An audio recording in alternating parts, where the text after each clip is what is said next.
আমরা আপনাদের অন্তর থেকে ভালোবাসি।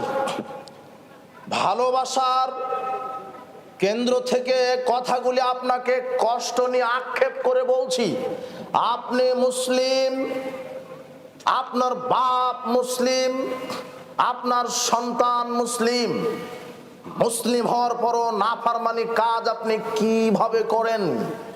উপস্থিত বৈঠকের মুসলিম দিনী ভাই বোন, এই জন্যই আল্লাহ কোরআন মাজিদে বলছেন, আমল ভালো হলে প্রতিদান ভালো হবে, আমল খারাপ হলে প্রতিদান খারাপ হবে। আপনি সামাজিক জাহেলিয়াতে পরিপূর্ণ হয়েছে। আপনি দেখেন আল্লাহর নবী সামাজিক জাহেলিয়াত সম্পর্কে এভাবে বলেছেন। আল্লাহর নবী বলছেন, সমাজে জাহেলিয়াতে পরিপূর্ণ হয়ে যাবে, মানুষ দুনিয়াদারি বেশি হবে, আখিরাতকে ভুলে যাবে।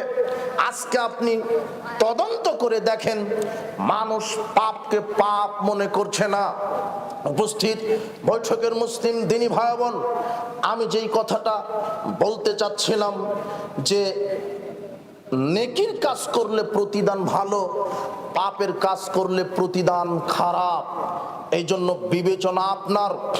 সৎ কাজে প্রতিযোগিতা করুন, অসৎ কাজ থেকে নিজেকে বাঁচিয়ে রাখুন। জাহান্নাম বড় কঠিন জায়গা।